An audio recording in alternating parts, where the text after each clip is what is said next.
Lo que comenzó como una visita médica de rutina se convirtió en una carrera contra el tiempo que involucraría al presidente de Colombia, 3 países vecinos y la solidaridad de millones de personas. Todo porque un niño de 8 años tenía un sueño que parecía imposible de cumplir. Santiago Morales Palacios no sabía que tenía leucemia cuando despertó esa mañana de marzo en su humilde casa de madera en Quibdó, Chocó. No sabía que los moretones en sus brazos y la fatiga constante eran señales de que su pequeño cuerpo estaba librando una batalla que podría perder. Lo único que sabía era que ese día iba a conocer al médico que vendría desde Bogotá, y que tal vez, solo tal vez, podría cumplir el sueño más grande de su corta vida. Esta es la historia de cómo la voluntad de un niño movilizó a toda una nación, y cómo un presidente aprendió que los verdaderos milagros a veces requieren más que políticas gubernamentales. Hospital San Francisco de Asís, Quibdó, Chocó. La doctora Carmen Lucía Herrera había visto muchos casos difíciles en sus 15 años como oncóloga pediátrica, pero cuando observó los resultados de los exámenes de sangre de Santiago Morales, sintió como si el mundo se detuviera a su alrededor. Leucemia linfoblástica aguda, murmuró mientras revisaba una y otra vez los números en el laboratorio. Los valores eran devastadores. El pequeño Santiago tenía una forma particularmente agresiva de la enfermedad, y según todos los protocolos médicos estándar, le quedaban entre 8 y 12 semanas de vida. La doctora Herrera cerró los ojos por un momento, preparándose para la conversación más difícil que tendría que enfrentar esa semana. En la sala de espera, María Elena Vargas, una mujer de 34 años que trabajaba como empleada doméstica, esperaba con la angustia pintada en cada línea de su rostro. «Doctora», le había dicho María Elena esa mañana, «Santiago es todo lo que tengo en este mundo. Su papá nos abandonó cuando él tenía 2 años, y desde entonces hemos estado solos. Él es mi razón de vivir». Santiago Morales Palacios era un niño extraordinario. A pesar de vivir en una de las regiones más pobres y abandonadas de Colombia, había aprendido a leer a los foranos y soñaba con convertirse en presidente algún día para ayudar a todos los niños pobres como yo. Su inteligencia natural y su carisma habían conquistado a todos en su pequeña comunidad de Quibdó. Cuando la doctora Herrera llamó a María Elena a su consulta, llevaba consigo no solo un diagnóstico médico, sino también una responsabilidad emocional que la acompañaría durante los próximos meses. «Señora Vargas», comenzó la doctora con la voz más suave que pudo encontrar, «necesitamos hablar sobre Santiago». María Elena Vargas había trabajado toda su vida para darle a Santiago las oportunidades que él nunca tuvo. Se levantaba a las 4:30 am para tomar 2 buses y llegar a su trabajo como empleada doméstica en Medellín, donde ganaba el salario mínimo limpiando casas de familias adineradas. Regresaba a Quibdó cada viernes por la noche, exhausta pero feliz de pasar el fin de semana con su hijo. «Santiago tiene leucemia linfoblástica aguda», le dijo la doctora Herrera, y María Elena sintió como si el suelo desapareciera bajo sus pies. «¿Eso significa que se va a curar, doctora?», preguntó con una voz que apenas se escuchaba. La doctora Herrera había practicado esta conversación cientos de veces en su carrera, pero nunca se había acostumbrado a la parte más difícil. «Señora Vargas, la condición de Santiago es muy avanzada. Hemos detectado la enfermedad en una etapa donde las opciones de tratamiento son muy limitadas. Pero tiene que haber algo», insistió María Elena, aferrándose a cualquier esperanza. «Puede ir a Bogotá, a Medellín, incluso podemos viajar al exterior. Yo vendo todo lo que tengo, pido prestado, trabajo día y noche». «Señora Vargas», la interrumpió gentilmente la doctora, «aun con el mejor tratamiento disponible en el mundo, las posibilidades de supervivencia de Santiago son muy bajas.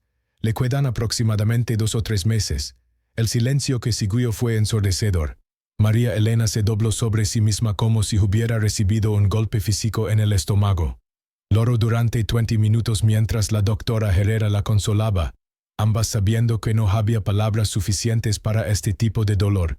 «¿Se lo vamos a decir?», preguntó finalmente María Elena. «Los niños son más intuitivos de lo que creemos», respondió la doctora. «Santiago ya sabe que algo está mal. Creo que merece conocer la verdad, adaptada a su edad». Esa tarde, María Elena se sentó junto a la cama de Santiago en el hospital.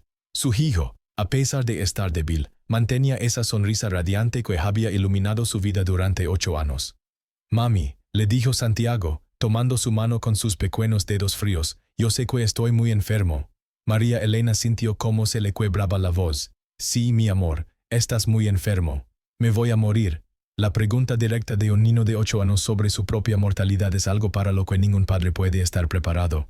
María Elena lloró silenciosamente mientras buscaba las palabras correctas. Es posible, mi cielo. Los doctores están haciendo todo lo que pueden, pero... Está bien, mami. La interrumpió Santiago con una madurez que rompía el corazón. No llores, pero si me voy a ir al cielo, hay una cosa que quiero hacer antes. María Elena se secó las lágrimas. ¿Qué cosa, mi amor? Santiago sonrió con esa inocencia que solo tienen los niños, incluso frente a la muerte. Quiero conocer al presidente Petro. María Elena frunció el ceño. ¿Al presidente? ¿Por qué, Santiago? Porque él también era pobre como nosotros cuando era niño, y ahora ayuda a la gente. Yo siempre he querido ser presidente para ayudar a los niños como yo. Si no voy a poder ser presidente cuando sea grande, quiero conocer a uno de verdad y contarle mis ideas para ayudar a los niños pobres. El corazón de María Elena se partió en 1000 pedazos. Su hijo, enfrentando la muerte a los 8 años, no pedía juguetes, no pedía un viaje a Disney World, no pedía nada para sí mismo. Pedía conocer al presidente para hablarle sobre ayudar a otros niños. Santiago, le dijo María Elena, el presidente es una persona muy ocupada. No sé si. Por favor, mami. La interrumpió Santiago, sus ojos grandes llenos de esperanza. Solo quiero 10 minutos para contarle mis ideas. Tal vez él pueda hacer las cosas que yo no voy a poder hacer. Esa noche, María Elena no durmió. Se quedó despierta junto a la cama de Santiago, viendo cómo su hijo dormía con una tranquilidad que ella no podía entender. ¿Cómo podía un niño de 8 años enfrentar la muerte con tanta serenidad mientras ella se desmoronaba por dentro? A las 6 a.m., María Elena tomó una decisión que cambiaría todo. Salió del hospital y compró una tarjeta telefónica. Desde un teléfono público, marcó el número de la línea directa de la Presidencia de la República. Buenos días, le dijo a la operadora. Necesito hablar con el presidente Petro. Es una emergencia. Señora, el presidente no atiende llamadas directas del público. Si quiere hacer una petición, puede. Mi hijo se está muriendo. La interrumpió María Elena, su voz quebrada pero firme. Tiene 8 años, tiene leucemia, y lo único que quiere antes de morir es conocer al presidente. Por favor. Hubo una pausa al otro lado de la línea. Señora, déjeme transferirla al Departamento de Atención Ciudadana. Durante las siguientes 3 horas, María Elena fue transferida de departamento en departamento. Cada funcionario le expresaba su simpatía, pero todos le decían lo mismo. Era imposible organizar una reunión con el presidente con tan poca anticipación. Señora Vargas, le dijo finalmente Carolina Mora, directora de Atención Ciudadana, entiendo perfectamente su situación, y mi corazón está con usted. Pero el presidente tiene compromisos internacionales durante las próximas 3 semanas. La agenda presidencial se planifica con meses de anticipación. Señora Mora, respondió María Elena, mi hijo no tiene meses, tiene semanas, tal vez días. Es lo único que me pide. No quiere juguetes, no quiere dinero, no quiere nada para él. Solo quiere 10 minutos para hablarle al presidente sobre sus ideas para ayudar a otros niños. Carolina Mora sintió algo que no había experimentado en sus 5 años trabajando en la presidencia. En su voz escuchó no solo el dolor de una madre, sino también algo más profundo, la urgencia pura de un amor incondicional. Señora Vargas, no le puedo prometer nada, pero voy a elevar su petición directamente al jefe de gabinete. Le voy a llamar esta tarde. Lo que Carolina Mora no le dijo a María Elena es que esa misma mañana había decidido hacer algo que estaba completamente fuera del protocolo. Iba a contactar directamente a los medios de comunicación. A las 2 p.m., Carolina llamó a Noticias Caracol, ACN, y varios periódicos nacionales. Les contó la historia de Santiago Morales, el niño de Choco que quería conocer al presidente antes de morir. Esta no es una historia política, les dijo a los periodistas. Esta es una historia humana. Un niño de 8 años está muriendo y su último deseo es conocer al presidente para hablarle sobre ayudar a otros niños. A las 6 p.m. de ese mismo día, la historia de Santiago estaba en todos los noticieros nacionales. El segmento de Noticias Caracol comenzaba con estas palabras. Santiago Morales tiene 8 años, vive en Quibdó, y se está muriendo de leucemia. Su último deseo no es conocer a un superhéroe de película, no es ir a un parque de diversiones. Su último deseo es conocer al presidente Gustavo Petro para hablarle sobre sus ideas para ayudar a los niños pobres de Colombia. El impacto fue inmediato y devastador. En menos de 2 horas, #Santiago quiere conocer al presidente se convirtió en trending topic en Twitter. Miles de colombianos comenzaron a compartir la historia, a etiquetar al presidente, a rogar que cumpliera el deseo del niño. Pero no solo fueron los ciudadanos comunes. Shakira publicó un tuit: "Un niño de 8 años nos está dando una lección de amor y esperanza. Petro Gustavo, por favor, escucha a Santiago". Maluma escribió: "Este niño tiene más sabiduría y altruismo que muchos adultos. Santiago, todos estamos contigo". Carlos Vives tuiteó: "Santiago Morales es el futuro que Colombia necesita. Presidente Petro Gustavo, este niño merece ser escuchado". Para las 11 p.m., medios internacionales como CNN en español, Univision y Telemundo habían recogido la historia. El #Santiago quiere conocer al presidente había cruzado fronteras. Era exactamente la medianoche cuando el teléfono del presidente Gustavo Petro sonó con una urgencia que él reconoció inmediatamente. Solo había una persona autorizada para llamarlo a esa hora: su jefe de gabinete, Carlos Rueda. "Presidente", dijo Carlos sin preámbulos, "necesita ver las redes sociales ahora mismo". Petro, que había estado revisando documentos de política económica en su estudio privado de Casa de Nariño, abrió su laptop y navegó a Twitter. Lo que vio lo dejó sin palabras. Su cuenta de Twitter tenía más de 200,000 menciones en las últimas 6 horas, todas relacionadas con un hashtag: #Santiago quiere conocer al presidente. Petro comenzó a leer los tweets, y con cada mensaje que leía, sentía como algo se movía en su pecho.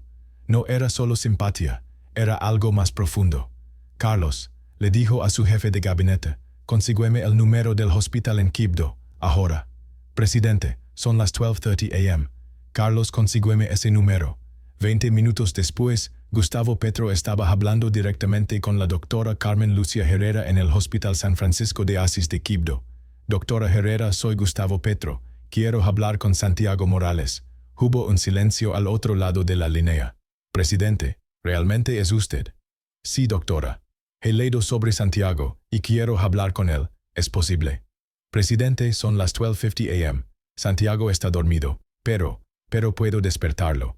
Él ha estado hablando sobre usted toda la tarde. Despierte, por favor". 5 minutos después, Santiago Morales, de 8 años, débil por la leucemia pero con los ojos brillantes de emoción, tomaba el teléfono en su cama de hospital. "Hola", dijo Santiago con una voz pequeña pero clara. "Hola Santiago, soy Gustavo Petro". Santiago se quedó en silencio por unos segundos. Después, con una emoción pura que se podía escuchar a través del teléfono, exclamó: "Presidente, ¿de verdad es usted?". Petro sonrió por primera vez en semanas. "Sí, Santiago, soy yo. Me han contado que quieres conocerme". "Sí, señor presidente. Tengo muchas ideas para ayudar a los niños pobres, y quería contárselas porque usted sí puede hacerlas realidad".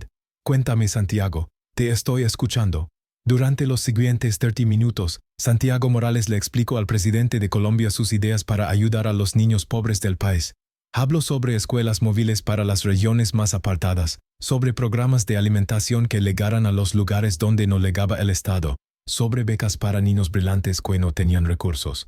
Petro escuchaba en silencio, tomando notas, asombrado por la profundidad y la compasión de las ideas de este niño de 8 años. "Santiago", le dijo finalmente Petro, "esas son ideas extraordinarias.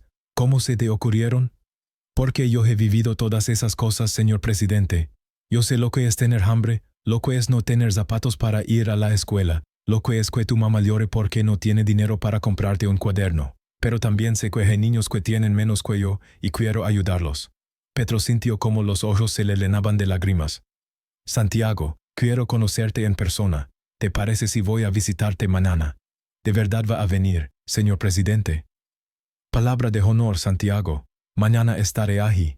Después de colgar el teléfono, Gustavo Petro se quedó sentado en su estudio durante una hora, en completo silencio. En sus 30 años de vida política, había hablado con presidentes, con líderes mundiales, con intelectuales brillantes, pero nunca había tenido una conversación tan profunda como la que acababa de tener con un niño de 8 años. A la 1:30 a.m., llamó a su jefe de gabinete: "Carlos, cancela toda mi agenda de mañana". "Presidente, mañana tiene la reunión con la delegación del Fondo Monetario Internacional". "Cancelala". "También tiene la cumbre virtual con los presidentes de Ecuador y Perú". "Cancelala". "Presidente, esas reuniones están programadas desde hace 3 meses". "Carlos", lo interrumpió Petro, "mañana voy a viajar a Quibdó a conocer a Santiago Morales. Y no voy como presidente haciendo una visita protocolar. Voy como ser humano a conocer a otro ser humano que me está dando la lección más importante de mi vida. A las 2 a.m., Petro llamó a su médico personal, el Dr. Eduardo Sánchez. Eduardo, necesito que vengas conmigo mañana a Quibdó. Hay un niño con leucemia que necesita la mejor atención médica disponible. Gustavo, yo no soy oncólogo pediátrico. Entonces consigue al mejor oncólogo pediátrico de Colombia y tráelo también. Dinero no es problema. Recursos no son problema. Este niño va a tener el mejor tratamiento médico disponible en el mundo. A las 2:30 a.m. Petro estaba despierto escribiendo emails a hospitales especializados en oncología pediátrica en Estados Unidos, España y Francia, consultando sobre tratamientos experimentales que podrían ayudar a Santiago. A las 3 a.m., había contactado a 3 fundaciones internacionales especializadas en casos médicos excepcionales. A las 3:30 a.m., Gustavo Petro tomó la decisión más importante de su presidencia hasta ese momento. Iba a usar todos los recursos del Estado colombiano, toda su influencia internacional, todos sus contactos personales para salvar la vida de Santiago Morales. A las 6 a.m. del día siguiente, el avión presidencial despegó de Bogotá rumbo a Quibdó con una tripulación muy especial, el presidente Gustavo Petro, el mejor oncólogo pediátrico de Colombia, Dr. Ricardo Mendoza del Hospital de la Misericordia, 2 especialistas en leucemia infantil que habían volado desde Houston específicamente para este caso, un equipo médico completo y un coordinador de la Fundación Make-A-Wish que había ofrecido sus servicios gratuitamente. La noticia del viaje presidencial había causado una conmoción nacional. Nunca en la historia de Colombia un presidente había cancelado compromisos internacionales para visitar a un ciudadano privado.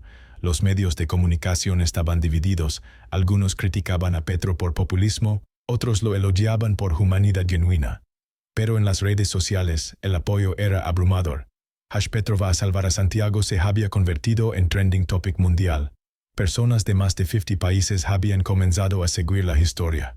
Cuando el avión presidencial aterrizó en Quibdó a las 8:30 a.m., había más de 5,000 personas esperando en el aeropuerto. No esperando al presidente como figura política, sino esperando al hombre que había decidido hacer todo lo posible por salvar a un niño. El viaje del aeropuerto al hospital fue extraordinario. Miles de personas se alinearon en las calles, no con pancartas políticas, sino con mensajes para Santiago. Santiago, eres nuestro héroe. Fuerza Santiago. Todo Colombia está contigo.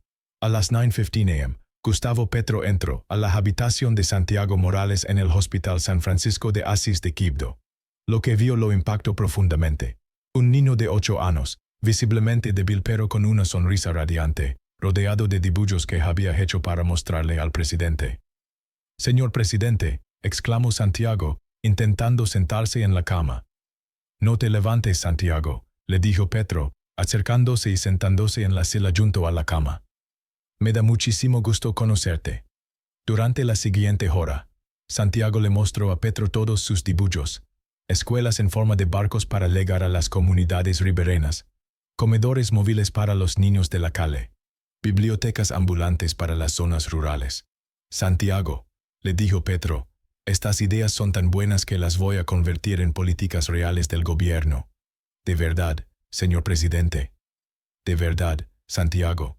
Pero necesito que me ayudes. Necesito que te cures para que podamos trabajar juntos en todos estos proyectos». Fue entonces cuando el doctor Ricardo Mendoza se acercó a la cama. «Santiago», le dijo el doctor, «tengo muy buenas noticias. El presidente ha organizado que vayas a recibir un tratamiento muy especial en Houston, en el mejor hospital de cáncer infantil del mundo». Santiago miró a su mamá, después al presidente, después al doctor. «Significa que me voy a curar». «Significa», respondió Petro, tomando la mano pequeña de Santiago, «que vamos a luchar con todo lo que tenemos para que te cures. Y mientras luchamos, vas a ser mi asesor especial para temas de infancia». Santiago sonrió con una felicidad pura que llenó la habitación. «Señor presidente, ¿puedo hacerle una pregunta?» «Claro, Santiago. ¿Usted también era triste cuando era niño y pobre?»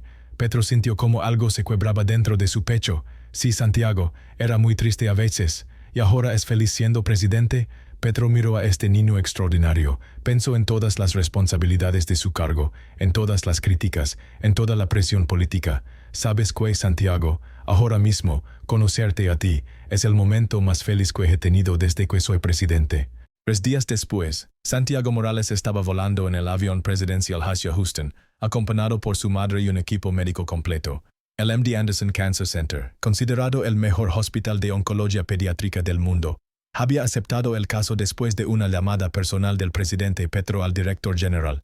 La historia de Santiago había capturado la atención internacional. Donaciones llegaban de todo el mundo para cubrir el tratamiento.